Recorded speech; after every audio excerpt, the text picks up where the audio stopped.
चलिए बच्चों, अब हम लोग गॉस थ्योरम को इस वीडियो के माध्यम से समझने का प्रयास करते हैं। ठीक, आपकी इलेक्ट्रिक का थर्ड चैप्टर है गॉस थ्योरम।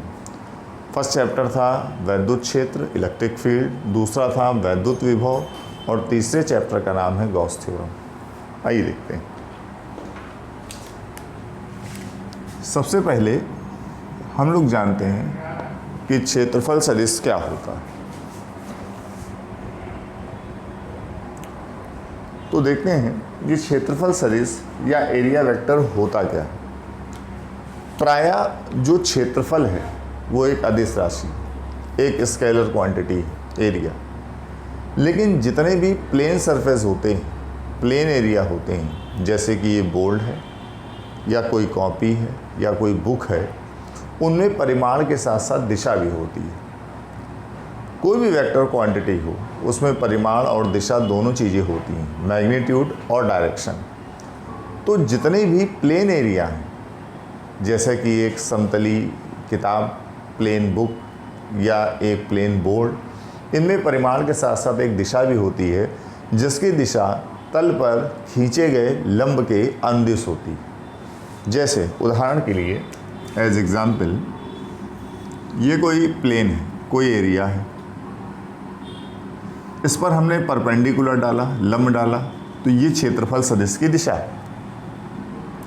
इसे ऐसे दर्शाते हैं वेक्टर ए बराबर A into N cap. Vector A माने क्षेत्रफल सदिश, ए इस क्षेत्रफल का परिमाण है, मान है, एन कैप को इकाई सदिश कहते हैं, एकांक सदिश कहते हैं, यूनिट वेक्टर कहते हैं। इसकी दिशा बताया तल पर खींचे गए लंब की अनुदिश होती है।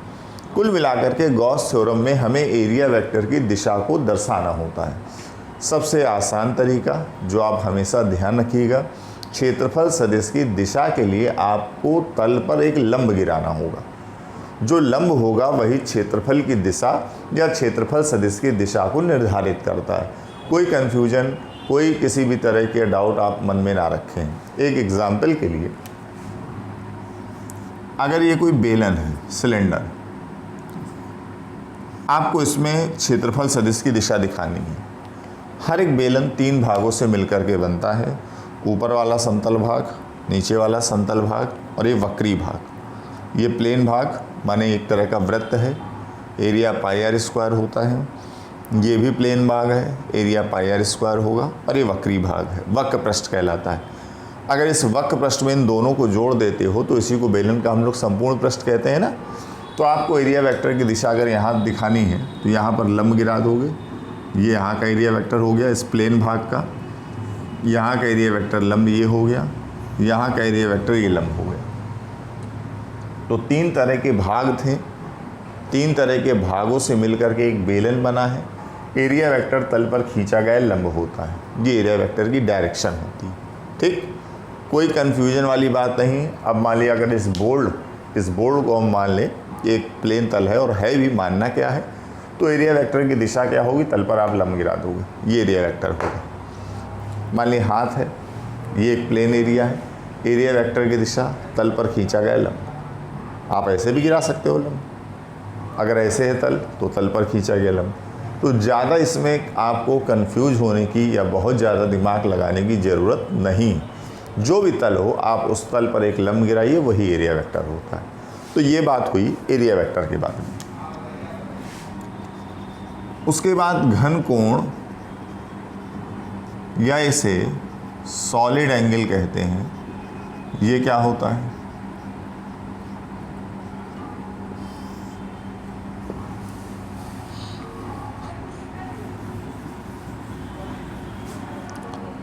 ये गोला है, वृत्त नहीं, गोला है। चूँकि बोर्ड में गोले और वृत्त को अगर आप बनाते हैं तो ये एक ही तरह का दिखाई देगा, क्योंकि बोर्ड 3D नहीं। ये गोले का केंद्र है O, ये पूरा गोले का सरफेस है, सतह। गोले की सतह पर आप एक छोटा सा भाग अपने मन से काट लीजिए या ले लीजिए। इस भाग को, सारे पॉइंट को आप गोले के केंद्र से मिला दीजिए।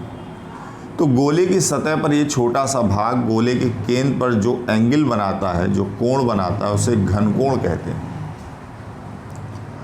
प्रायः घन कोण को ओमेगा से दिखाते हैं। छोटे भाग के द्वारा बना कोण भी छोटा होगा, इसलिए हम इसे डी ओमेगा से दर्शाते हैं। मान लिया इस छोटे से भाग का क्षेत्रफल डी है। खास तौर से इस गॉस थ्योरम में जहाँ पर भी डी लग जाए तो इसका मतलब होता है एक छोटा सा भाग, एक अल्पांश।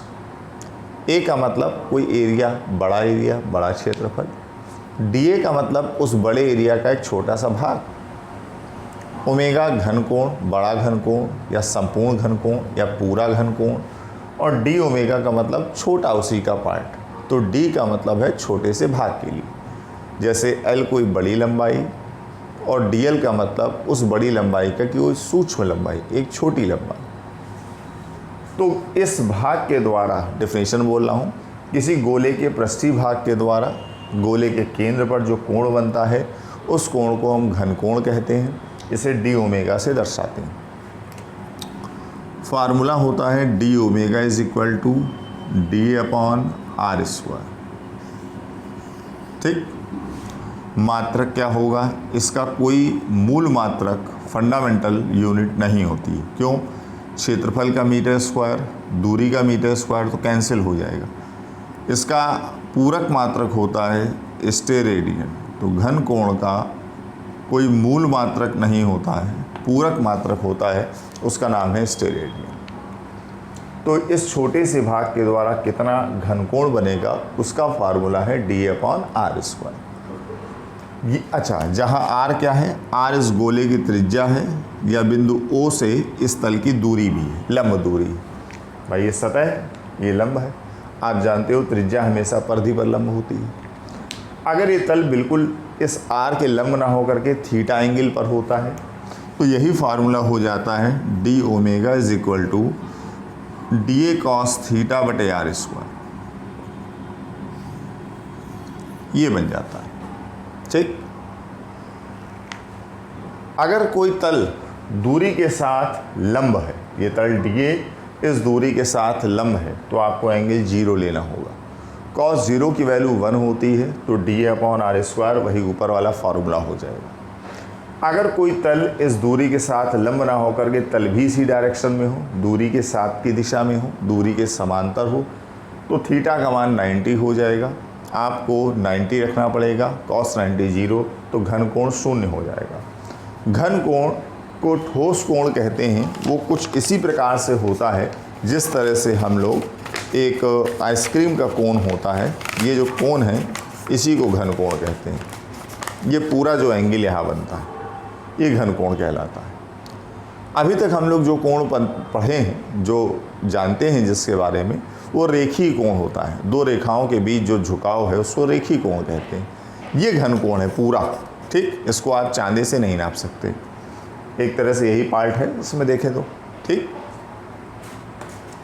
उसके बाद अगर हम इस पूरे गोले के कारण यहाँ घन कोण निकालना चाहते हैं, ये तो इस छोटे से भाग के द्वारा एंगल है डी ओमेगा, पूरे गोले के कारण निकालना चाहते हैं तो इसको डी ओमेगा से ना दिखा करके ओमेगा से दिखा देंगे, चूँकि बड़े भाग के कारण है। पूरे गोले का आप क्षेत्रफल जानते हो क्या होता है, 4 पाई आर स्क्वायर, अपॉन में आर स्क्वायर है, कैंसिल कर दोगे तो ओमेगा बराबर 4 पाई हो जाएगा। तो अधिकतम घन कोण या संपूर्ण घन कोण का मान 4 पाई हो सकता है। इससे ज़्यादा पॉसिबल नहीं, क्योंकि पूरा एरिया ले लेंगे और पूरा एरिया गोले का एरिया है। और आप जानते हो पूरे गोले का पृष्ठीय क्षेत्रफल क्या होता है, 4 पाई आर स्क्वायर। इसे आप वृत्त ना समझिएगा, वृत्त होता तो पाई आर स्क्वायर लेते हैं। क्योंकि पूरा गोला है, पूरे गोले का एरिया होता है 4 पाई आर स्क्वायर। तो आर स्क्वायर से आर स्क्वायर हो जाएगा cancel, omega is equal to हो जाएगा 4 पाई। तो अधिकतम घन कोण या संपूर्ण घन कोण कितना हो सकता है, 4 पाई। तो एक घन कोण के बारे में जानकारी थी। इस बात का इस्तेमाल इस चैप्टर में है पूरी तरह से। ठीक, आगे बढ़ते हैं। आगे हम लोग पढ़ेंगे इलेक्ट्रिक फ्लक्स या वैद्युत फ्लक्स के बारे में। जिस प्रकार से चुंबक में चुंबकीय फ्लक्स पढ़ते हैं, उसी प्रकार से इलेक्ट्रिक में या विद्युत में वैद्युत फ्लक्स पढ़ा जाता है।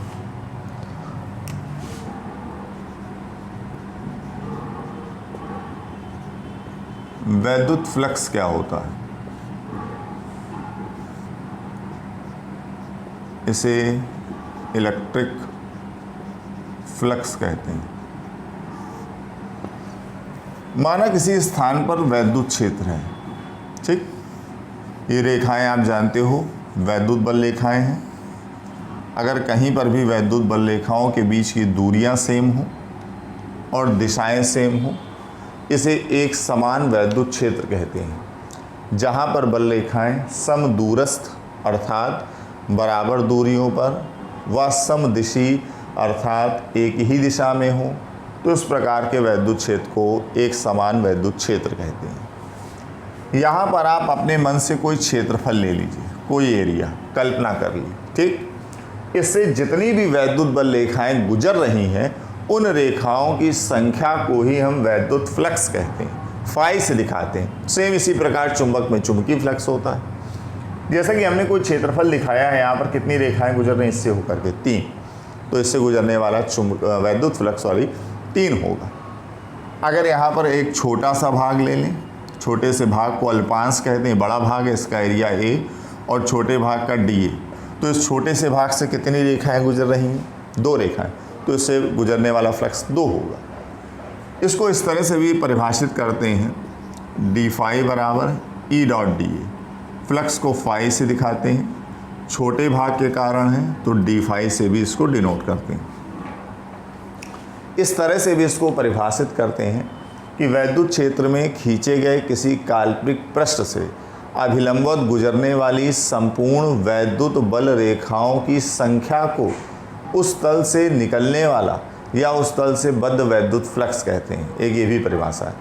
वैद्युत क्षेत्र में खींचे गए किसी काल्पनिक पृष्ठ से जितनी भी बल रेखाएं अभिलंबवत निकलती हों, उन बल रेखाओं की संख्या को हम वैद्युत फ्लक्स कहते हैं। जैसे प्रायः फाई से दिखाते हैं, छोटे भाग के कारण होता है तो डी फाई से दिखाते हैं। अब दूसरी परिभाषा जो कि हमने यहाँ फार्मूला लिखा है, क्या है डेफिनेशन? किसी भी स्थान पर वैद्युत क्षेत्र की तीव्रता कैपिटल ई तथा तल के क्षेत्रफल सदिश के अदिश गुणन को या डॉट गुणन को या इसी को आप स्केलर गुणन कहते हो को उस तल से गुजरने वाला वैद्युत फ्लक्स कहते हैं। वैद्युत क्षेत्र में किसी भी पृष्ठ से, काल्पनिक पृष्ठ से अभिलंबत गुजरने वाली बल रेखाओं की संख्या को भी फ्लक्स कहते हैं। या दूसरी परिभाषा, किसी स्थान पर किसी क्षेत्रफल से, किसी तल से, किसी भाग से निकलने वाला वैद्युत फ्लक्स उस स्थान पर वैद्युत क्षेत्र की तीव्रता कैपिटल ई व तल के क्षेत्रफल के अदिश गुणन के बराबर होता है। डी फाई बराबर होता है ई डॉट डी। ठीक, ये फार्मूला भी है। मात्रक क्या बनेगा बच्चों? आप जानते हो वैद्युत क्षेत्र की तीव्रता का मात्रक न्यूटन पर कूलाम, दूरी का मात्रक मीटर, चूँकि क्षेत्रफल है तो मीटर स्क्वायर हो गया, पहला ये मात्रक। दूसरा मात्रक वैद्युत क्षेत्र की तीव्रता का वोल्ट प्रति मीटर भी होता है, क्षेत्रफल का मीटर स्क्वायर, तो स्क्वायर से मीटर कैंसिल होगा तो वोल्ट इनटू मीटर, तो दोनों ही इसके मात्रक हैं। तो जो भी आप याद रखें, दोनों ही याद रखें, ज़्यादा बेटर होगा। तो वैद्युत फ्लक्स का मात्रक न्यूटन मीटर स्क्वायर पर कूलाम या वोल्ट मीटर। फ्लक्स एक अदिश राशि है, एक स्केलर क्वांटिटी है, चूँकि फ्लक्स का मतलब रेखाओं की संख्या से होता है, तो ये फ्लक्स हो गए। ये फार्मूला हम लोग बच्चों तब लगाएंगे जब क्षेत्रफल कोई छोटे भाग के कारण, डी फाई बराबर ई डॉट डी। अगर आपको इस पूरे एरिया के कारण फ्लक्स निकालना हो तो दोनों पक्षों का इंटीग्रेशन या समाकलन कर देते हैं, डी फाई बराबर ई डॉट डी।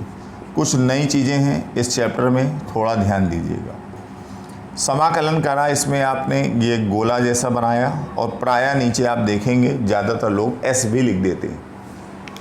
इस गोले का मतलब होता है क्लोज्ड माने बंद, एस का मतलब होता है सरफेस, सतह, और ये साइन इंटीग्रेशन का है।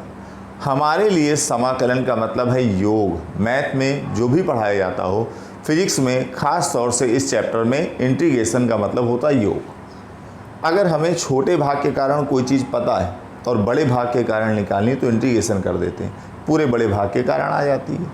तो डी फाई इस छोटे से भाग से निकलने वाला फ्लक्स था, पूरे भाग के कारण निकालना था, तो हमने दोनों तरफ इंटीग्रेशन कर दिया। इसे कहते हैं क्लोज्ड, एस का मतलब होता है सरफेस और इंटीग्रल या इंटीग्रेशन। हिंदी में कहते हैं बंद पृष्ठ समाकलन, क्लोज्ड सरफेस इंटीग्रेशन या बंद पृष्ठ समाकलन।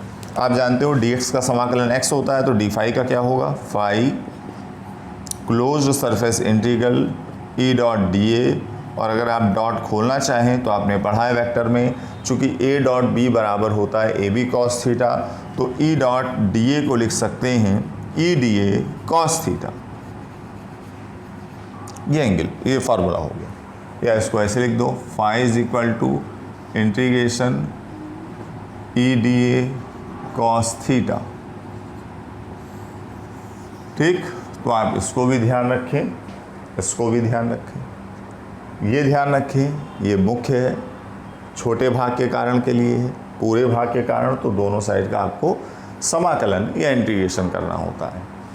इसका मतलब फिर से बता दूं, ये गोला जो बना है इसका मतलब है क्लोज्ड, एस का मतलब होता है सरफेस, और ये जो आप साइन जानते हैं वो साइन होता है इंटीग्रेशन का। तो क्लोज्ड सरफेस इंटीग्रल या इंटीग्रेशन, या हिंदी में इसको बंद पृष्ठ समाकलन कहते हैं। तो गॉस थ्योरम को पढ़ने के लिए ये बेसिक चीज़ें हैं, ये आपको हमेशा ध्यान रहनी चाहिए। और चूँकि आपने वैद्युत क्षेत्र और वैद्युत विभव भी पढ़ा है, तो वहाँ पर आपको वैद्युत क्षेत्र की दिशा बताई गई है।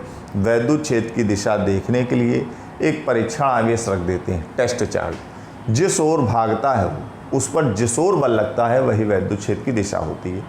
या कुछ लोग ऐसे भी बताते हैं कि वैद्युत क्षेत्र की दिशा धन आवेश से दूर होती है, ऋण आवेश की ओर होती है।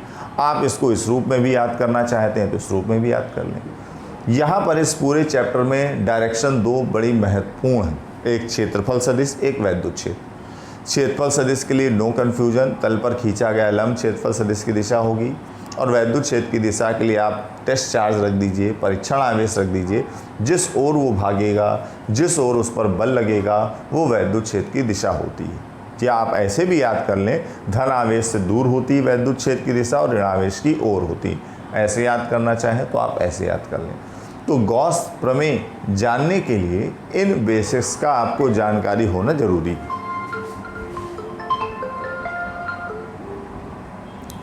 तो इतनी बात आप लोग को समझ में आ गई होगी। गॉस प्रमेय के बेसिक्स के लिए ये सारी चीज़ें जाननी आपकी ज़रूरी है।